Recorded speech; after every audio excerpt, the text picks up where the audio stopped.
wanted to call us to order. Wow, that was pretty good response pretty quickly. I'm not going to do that. Is Kirk in the room? I should put on my glasses. It would help me a lot.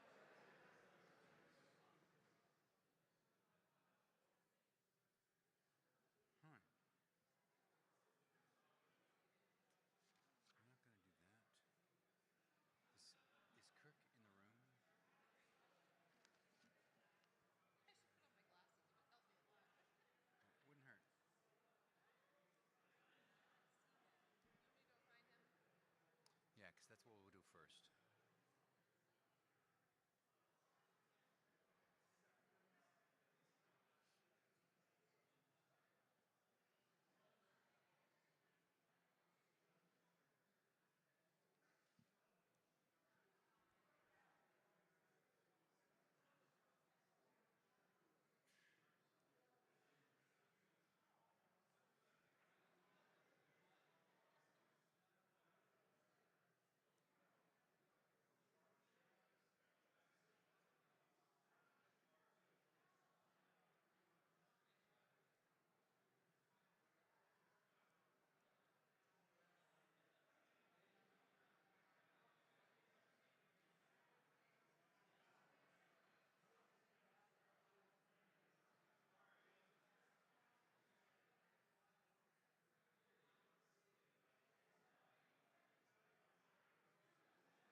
Well, thanks for thinking of me at least. I appreciate that. Peppermint. I'm good, thank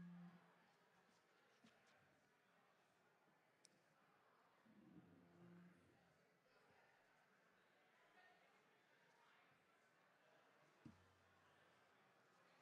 do have chocolate.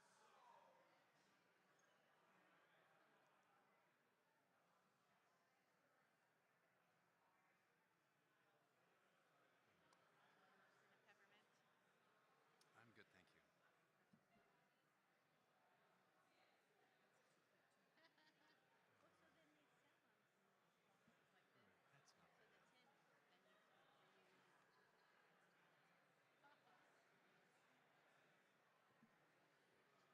that.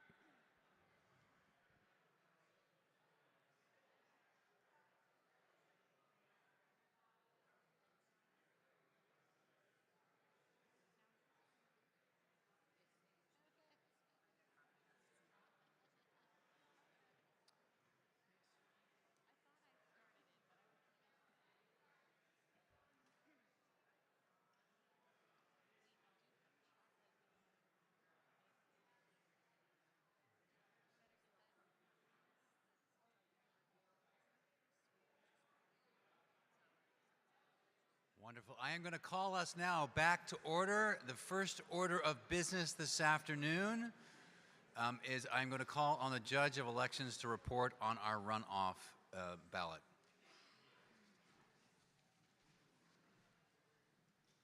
All right, good afternoon, everyone. We have a result. The results of the second round vote to elect our final of two clergy members to the array are, let me make sure I have this right, the Reverend Michael Husted. Great. Thank That's you it. so much, Kirk. Thank you, Kirk, for serving as our Judge of Elections. We're very grateful. We're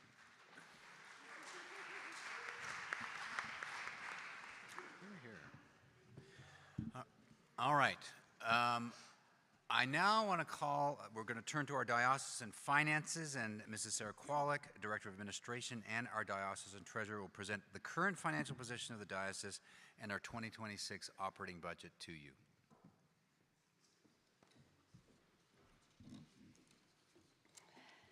Now you get to be really excited. It's the number time. They saved the best for last. What can I say? So, we're going to talk about a number of things, and I will do my best to make it brief and to the point. So let me begin today by giving thanks to our Finance Committee. They continued to meet monthly this year, and they were acting in an advisory capacity. I want to acknowledge Karen Gowdy, who represented the Board of Trustees, the Reverend Doug Blakelock, and Judith Hall, who continued to represent Diocesan Council this year, and Tom Hay, who had stayed on the committee and then became the standing committee representative to the Finance Committee, which was a wonderful gift. The committee focused on reviewing our monthly financial reports. They offered feedback on various budget questions arising throughout the year, and they gave considerable time to reviewing staff salaries and ensuring we were following the financial regulations of the diocese. The committee also attended the 2024 annual audit review, where we received, again, a clean audit. This round, definitely worthy of rejoicing. Before we jump into the numbers, I also want to note that I'm working with a committee from Diocesan Council, as per usual, to publish updated clergy compensation guidelines by the end of this year. So you can be on the lookout for that later in December. It will be on the website.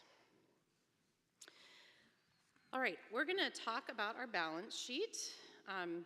This is a simplified balance sheet, and it gives you a snapshot of our diocesan financial position and shows clearly what funds Diocesan Council has at its disposal as it budgets for 2026. These numbers reflect the most recent financial reports available as of September 30th, 2025. So you're going to see up here on the screen, yes, the total financial assets. That's all of our cash and investments. We are at $1,386,000, about $387,000, if we round up. This includes 3 funds that are restricted: the Legacy Fund, the Growth Fund, and then lumped together other restrictions. Those other restrictions include things like the Bishop's Discretionary Fund, a Deacon Formation Fund, a Youth Scholarship Fund, and the Center for Rural Ministries grant that you all heard about yesterday.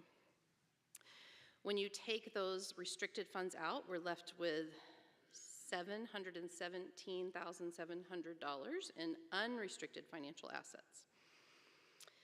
After we consider liabilities, we're left with $602,000 in available funds. The majority of these funds are designated for specific purposes. So let's look at the next slide for more details. We have $230,000 in our, that is not the right page, in our operating reserve or emergency fund, if you want to think about it that way. $130,000 in our legal reserve.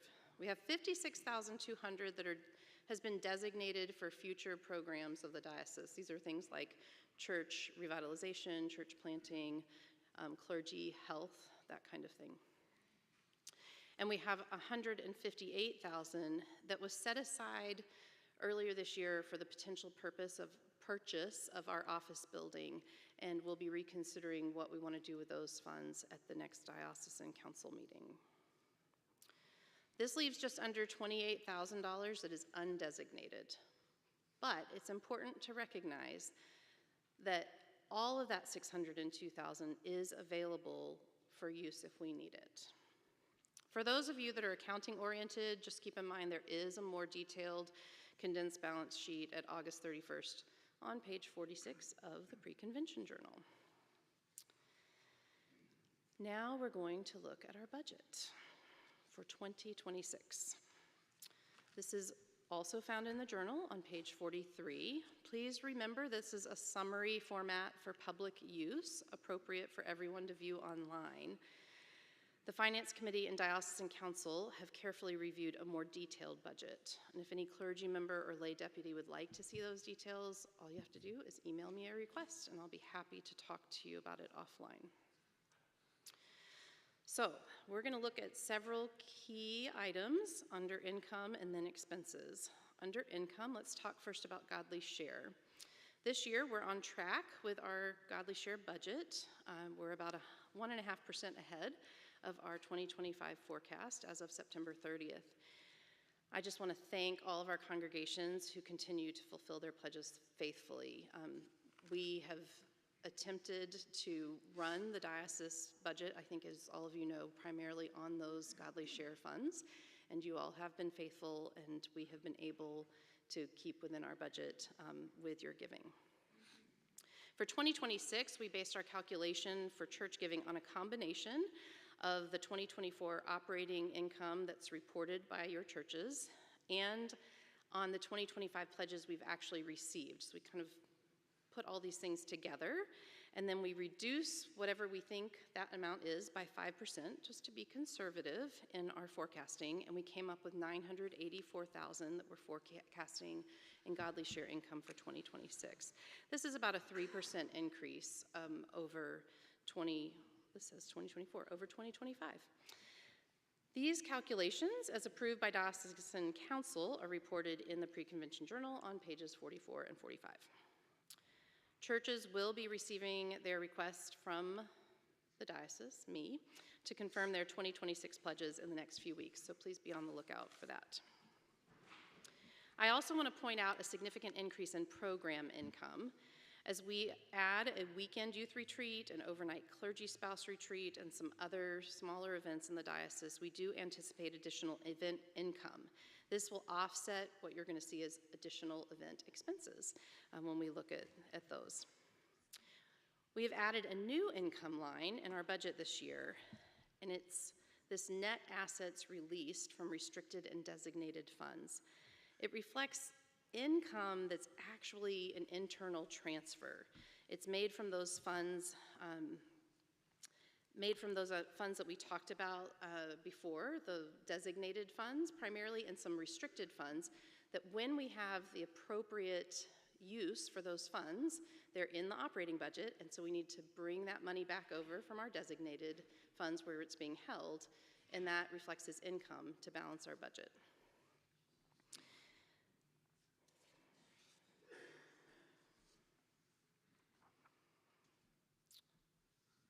Oh, I have a really long explanation for that, and I just did it in one sentence. I think I'll go on.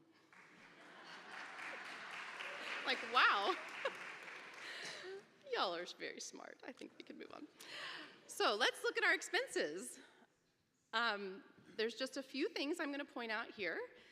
The first thing is that larger increase for program expenses, which I've already explained, with income. So this is offset by that income. So it's not really a significant increase overall because of that offset. We also, that's another long, wow, I really put a lot of explanation in here, guys, and I'm just going to go right past it. The event expenses increase.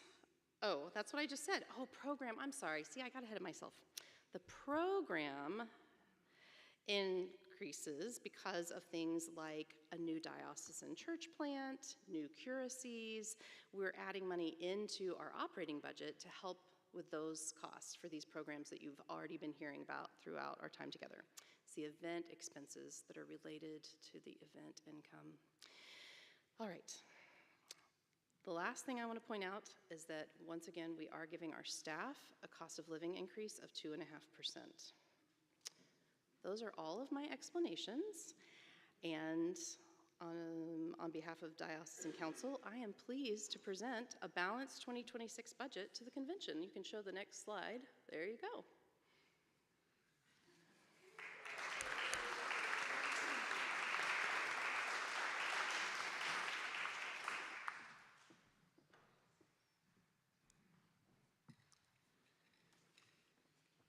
I move that we approve the 2026 operating budget as presented. Is there a seconder? That's John Heinegren. All right. Are there any questions or discussion? Is there anything need clarification of?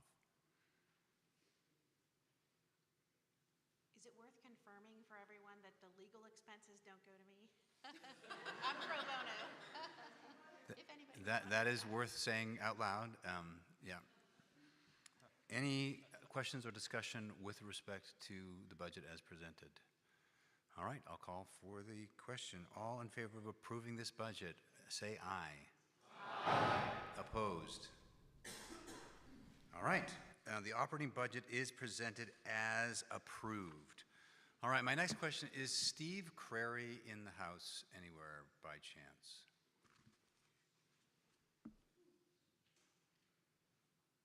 All right, I'll assume that, well, since he hasn't said that, he clearly isn't. So we're going to go with another, I think a third of our mission minutes.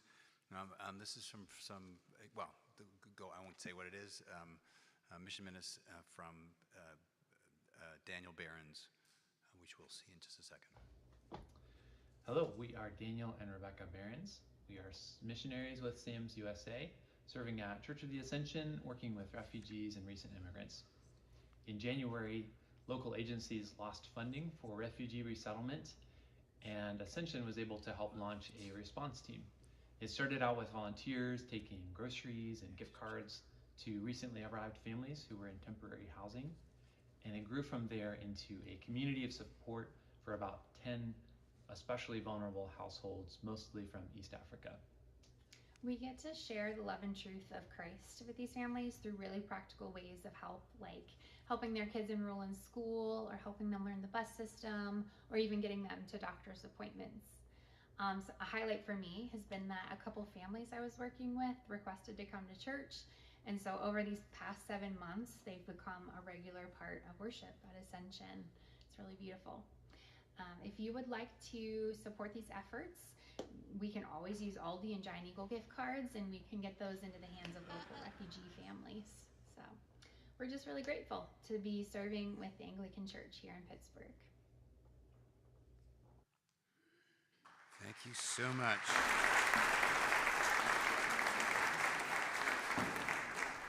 I honestly think, by the way, that was the fastest budget presentation and that I have.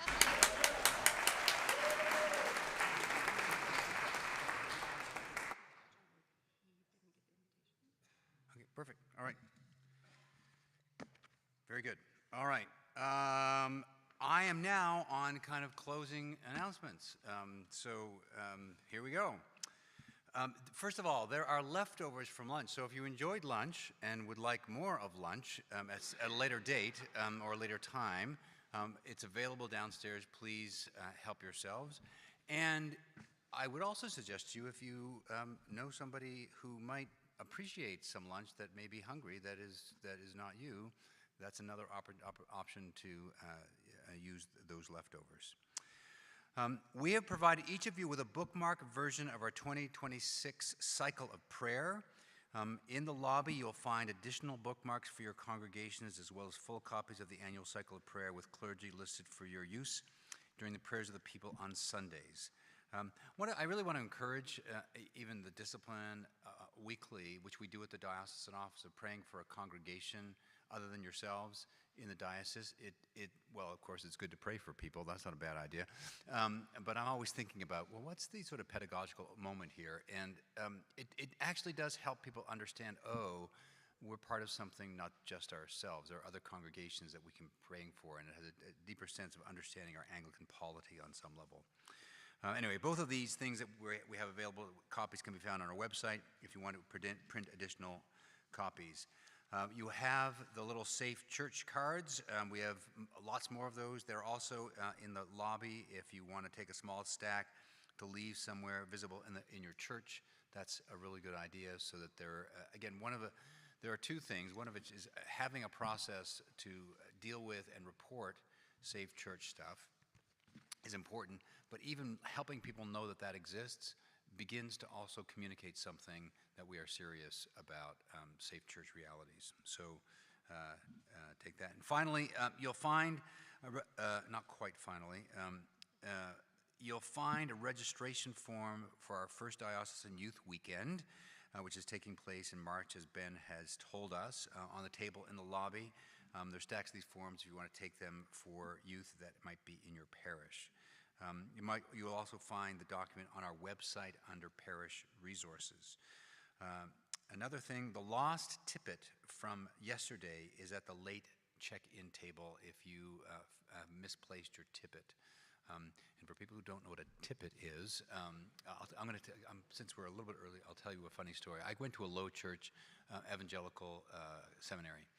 And so at the end of seminary, I had to get sort of ecclesiastical haberdashery. And I had to get a cincture. I had an alb, but I needed to get a cincture. But in case you don't know what a cincture is, and I'll get to tippet in a minute, hang on, just stay with me. A cincture is the ropey thing that goes around your waist. But I was not, as a almost graduate of seminary, prepared to go to the Anglican Book Center in Toronto, who are very snooty and very high church, and ask for a ropey thing. So, humbled by my ignorance, I talked to a high church friend of mine, and I said, "What's the ropey thing called? Because I need to go buy one." Now, a tippet is the black scarf that when you're wearing a black cassock and white surplice, and you're not doing something sacramental, usually that's called choir dress, and you wear this black scarf. In Canada, we called it a preaching scarf. I had to translate it when I was here in the United States because they didn't. Again, I had to learn a new word for something that I didn't already know. But that's what a tippet is. You probably didn't care, but now you know. All right. The last thing I want to do is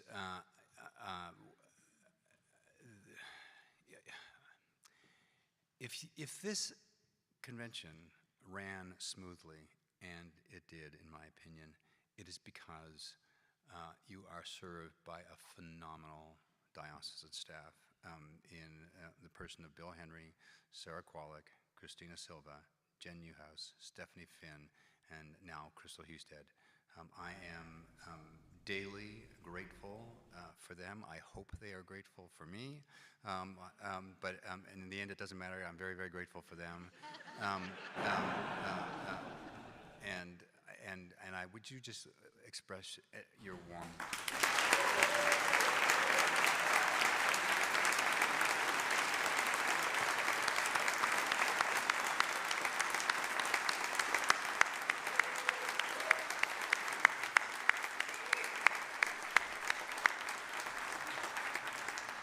And of course, I want to thank, there's lots of folks have come and volunteered to be tellers and greeters and ushers and registrars, I guess is the right word, and things like that. So a round of applause for all of our volunteers.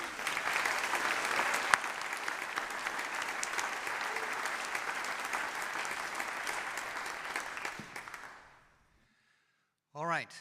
In consideration of the work that we have accomplished, I will entertain a motion that this 160th convention be adjourned. So moved, and I'm going to, just because it's fun, I'm going to take that moved by Jonathan Millard and seconded by Andrea Millard. That was a little more enthusiastic than it needed to be. All right, all in favor? Aye. Opposed? God bless you all. Let us stand. Let's say together the grace of our Lord and Jesus Christ, and the love